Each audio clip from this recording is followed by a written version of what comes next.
I thought it was an interesting tidbit. Well, last night Hard Knocks, the new season of Hard Knocks aired, and Aidan Hutchinson, number two overall pick, former Michigan Wolverine. We all love Aidan. He said something I found very interesting. I remember he was sitting with his family, and I think his sister or mother asked, "So, what's the difference between practicing on the NFL compared to the college level?" And correct me if I'm wrong, Des, but I believe he said that in a college you're pretty much in your pads all the time, but in the NFL, it's kind of like some days you're in pads, some days you're not. It kind of stagger you a little bit. I just find it interesting, and I began thinking like, I wonder, is that a Michigan thing? Is that a college football thing? But it was an interesting insight because you don't normally get a player, for one, a Michigan player on Hard Knocks, just because of situations. You have to be, on a team that gets picked from Hard Knocks. But I think he's probably the first Michigan player that's been featured on there, at least the one that sticks out to me in recent memory. And that was interesting to hear him say that. Yeah, I'm trying to think if DPJ was on When the Hard Browns Knocks won, that year the Browns were there. He may not have been there yet, yeah, but nonetheless, I mean, he wasn't featured the way that Aiden was, obviously. yeah, Aiden had a huge feature. Yes, you I mean, know, he was a very big like part 10 minutes, like of five at least. I mean, for one, he did it. He sang Billie Jean. That was his rookie showcase. But then, like they did a whole what was it, 7 and 8 piece. Talking about his growing up. His father Chris, being a very good Michigan football player, and Aiden. It was funny seeing him as a kid. Kind of growing up, and him attending Michigan games, and it's really and also another interesting tidbit. I think he mentioned that he had 13 offers coming out of high school, and he kept saying, "Yeah, but everyone."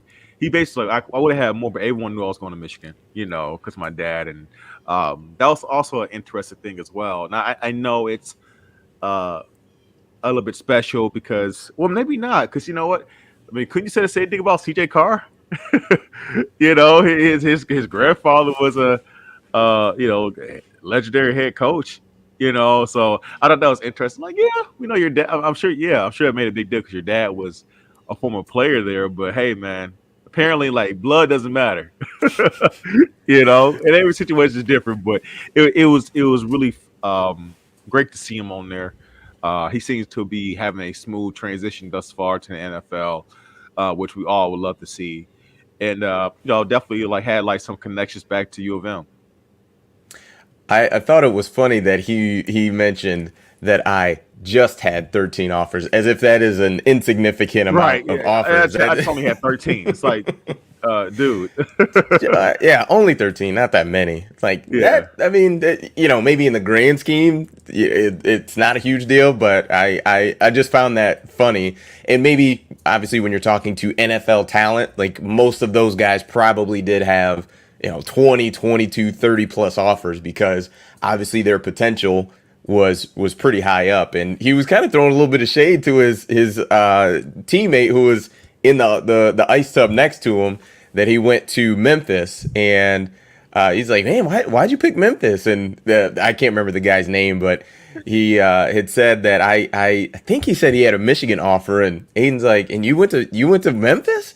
Yeah. And the guy was he was showing love for Memphis. He's like, "Yeah, He's like, yeah, I think if I could do it Georgia. again, I still would go to Memphis." So that He was should have kind of went to cool. But he Michigan. was he's Aiden, throwing a little I love shade. Aiden, Aiden continued to show love. He's like, you should have went to Michigan, like go to Michigan, hey. And so that's a little love. Hey man, look, that's exposure, Des. It is. It's exposure.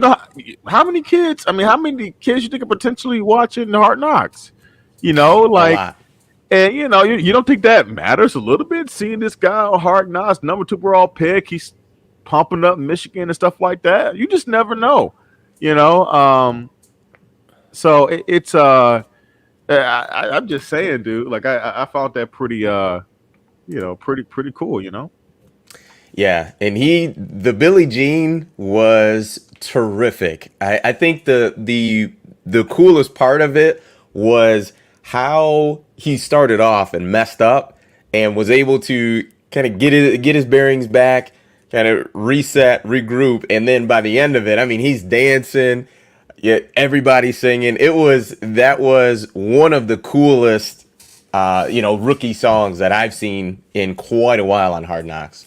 Yeah. Now, I mean, side note, I will say this is just a Hard Knocks comment in general.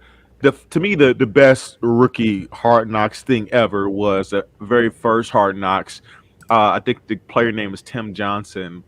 This is when they did the Baltimore Ravens, and he did a perfect, 100% perfect Shannon Sharp impersonation.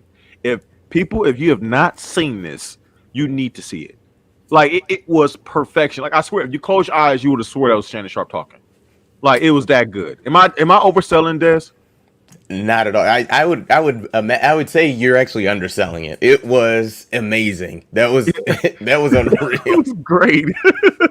He had the voice, a mouth. He did everything perfect, and like and Shadow was just like losing in the background. Good, like what could he say? Is like, oh my god, you know. RP to Tony Saragusa, by the way. You know, once again, Mm.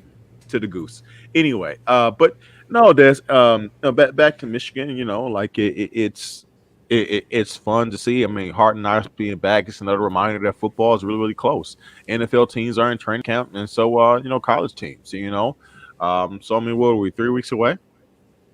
We are 3 weeks away, and I think we are 2 weeks away from week zero, which I'm not sure why we exactly call it that, Oh, but I the think Northwestern versus was it Nebraska and good old Ireland, huh? I'm taking it all in. I feel like this I'm has been I'm probably the gonna watch longest anyway. off season that we have Yeah, had, so I'm watching. I am I'm absolutely probably gonna watching. watch too. I mean, honestly, it's relevant. Yeah, we probably will watch because for one, it's relevant to Michigan. We have to, you just never know. Maybe Scott Frost gets it right this year, and we need to have some kind of understanding of how good Nebraska or Pat Fitz gets Northwestern back on track, and we need to know how good they are. So we probably need to watch anyway. But yeah, I'm going to be absolutely tuned in. The off season just seems to have been extremely long,